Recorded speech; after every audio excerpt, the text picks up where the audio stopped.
El Colegio Mexicano de Ortopedia, en su 75 aniversario, presenta su segundo Congreso Virtual 2021. El doctor Kevin Raskin estudió en la Universidad de California de Santa Bárbara. Es médico egresado y doctor en medicina en Sackler School of Medicine de Tel Aviv, Israel. Realizó su residencia en Albert Einstein College of Medicine, Montefiore Medical Center, con una especialización en oncología ortopédica en Massachusetts General Hospital. Es miembro de las academias Massachusetts Orthopedic Association, Boston Orthopedic Club, New England Orthopedic Society y American Academy of Orthopedic Surgeons. Contribuye como revisor editorial en diversas revistas, entre las que se encuentran Clinical Orthopedic and Related Research, Journal of Bone and Joint Surgery, American Edition y Journal of the American Academy of Orthopedic Surgeons.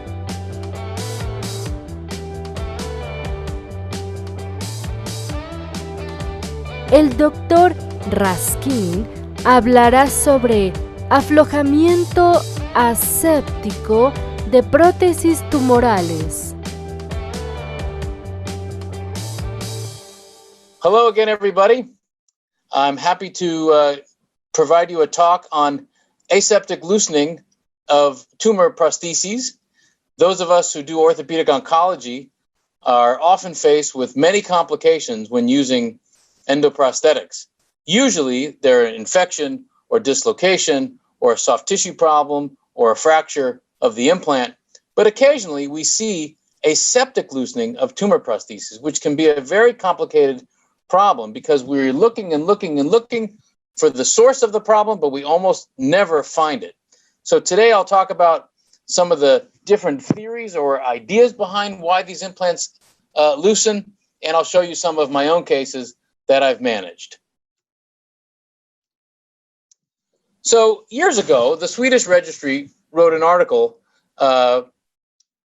talking about the history of the theories of aseptic loosening, not for tumor prostheses, because obviously most of the world's literature on aseptic loosening is on primary joint replacements, arthroplasty, total hip and total knee replacements.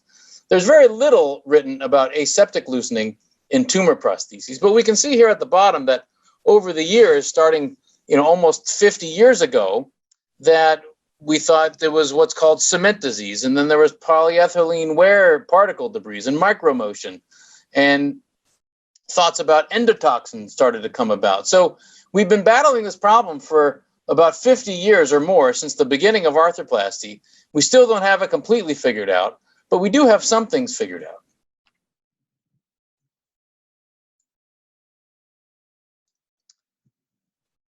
Mike Mott wrote a paper back in 2015 looking at, again, primary total hip and total knee replacements, and asked the question, what factors affect aseptic loosening after total hip and total knee? And interestingly, this was a systematic review, somewhat like a meta-analysis, where they looked only at the arthroplasty literature. 209 reports. There were almost 50,000 cases that they reviewed. And they came up with only one significant factor, which I find very interesting.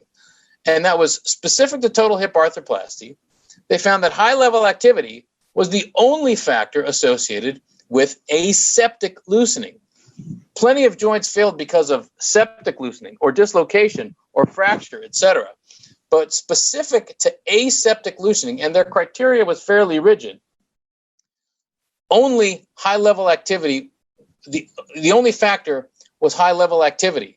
So they conclude that patients are to be counseled regarding sports after joint replacements, and patients who want to run and participate in high-impact sports should be warned that, especially with hip replacements, and I'm sure perhaps not significantly, but with knee replacements, running, high-impact, high level of activities, kind of sporting activities, will result in aseptic or premature loosening of the implant. And then Bob Henshaw from Washington, D.C., wrote an article in 2012 specifically looking at aseptic loosening rates in distal femoral endoprostheses. So these are implants that we use, right? This is now talking our language. And he asked a very simple question: does the size of the stem matter in thickness, not necessarily in length? So he looked at, retrospectively, 93 patients that he revised.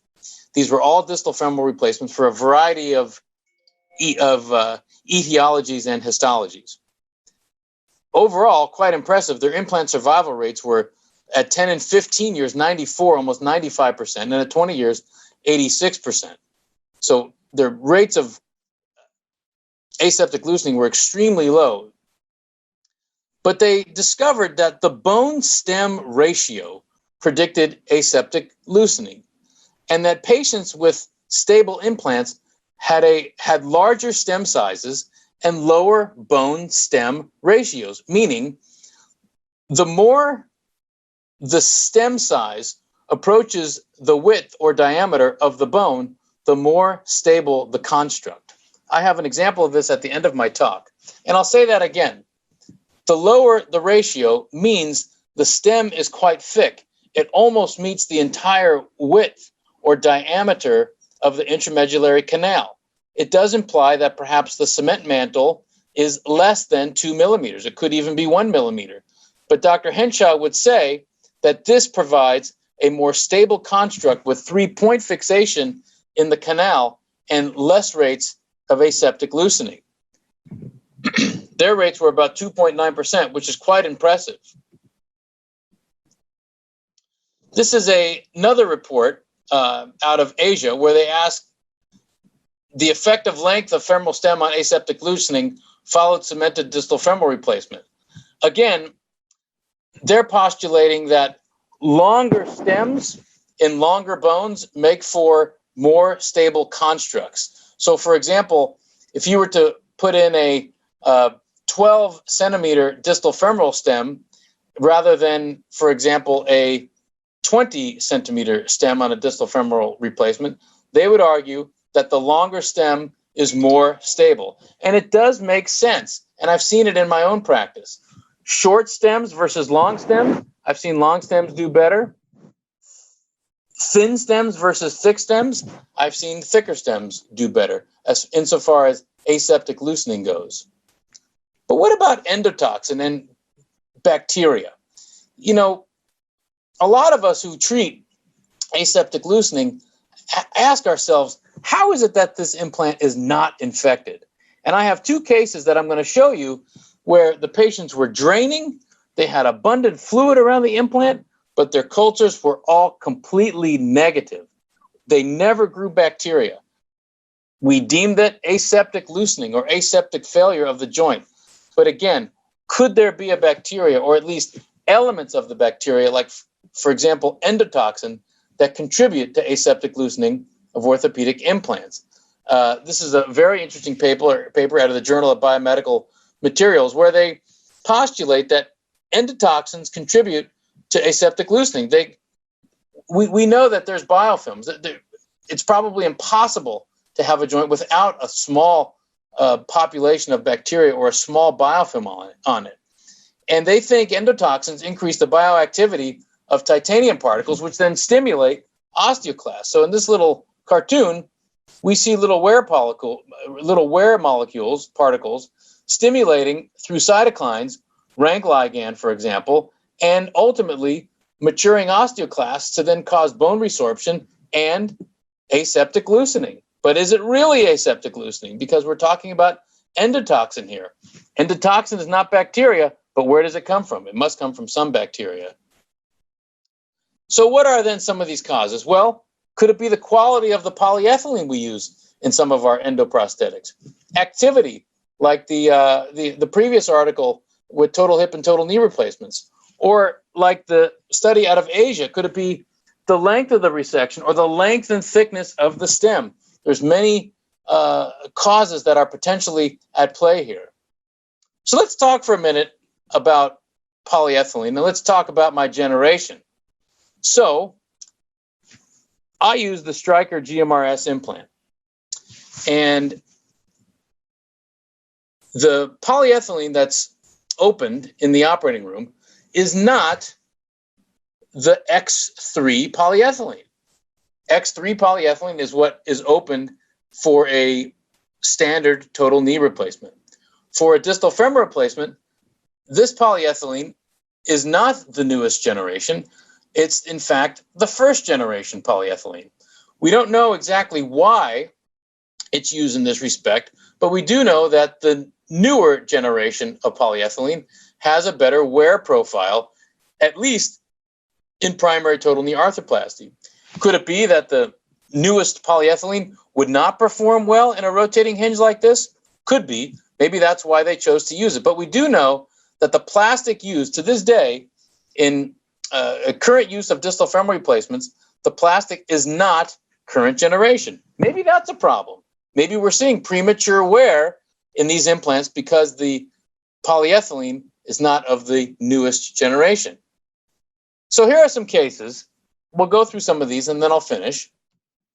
This is a case of a woman who 15 years ago had a total femoral reconstruction after having many surgeries. She started with a distal femoral resection for a parosteal osteosarcoma, treated with an allograft, which then fractured, and she was revised. Ultimately, she was 15 years ago revised to a total femur.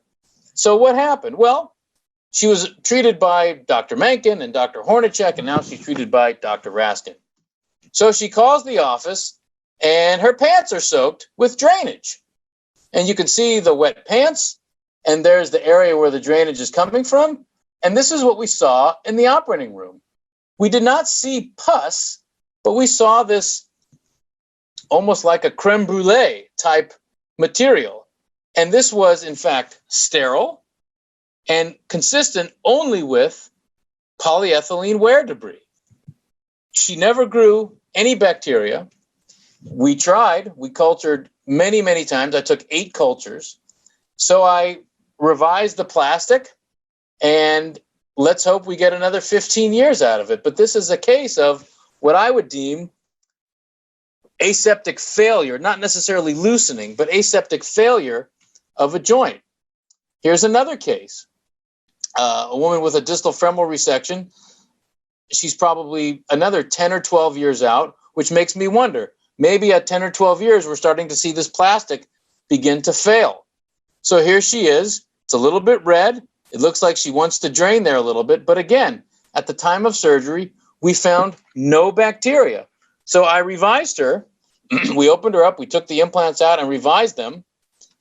Excuse me. But again, it was a sterile, aseptic failure of a joint. This is a case of a man with true aseptic loosening. His is certainly because if we think about Dr. Henshaw's paper, look how short and thin, flacco, that stem is. It's skinny. It's like a pencil in a cup. And in fact, in the operating room, his knee was so loose, we were rotating at almost 360 degrees. So I did not want to convert him to a total femoral reconstruction. What I did was I revised this in keeping with Dr. Henshaw's rules to a thicker or a fatter stem. Now, some of you might say, well, Raskin, what about this lucency around the cement? And I would say to you, what about that lucency around the cement? What can I do about it? Nothing. The only thing to do is to cut out the whole rest of the femur, but I was unwilling to do that at the time of the surgery. So I'm hoping that this reconstruction lasts maybe another 10 years, if possible. If it doesn't, then I would certainly convert this to a total femoral reconstruction. But I'm well aware of that lucency, but I thank you all for recognizing it for me. Muchas gracias, mis amigos. I hope to see you all again in the future.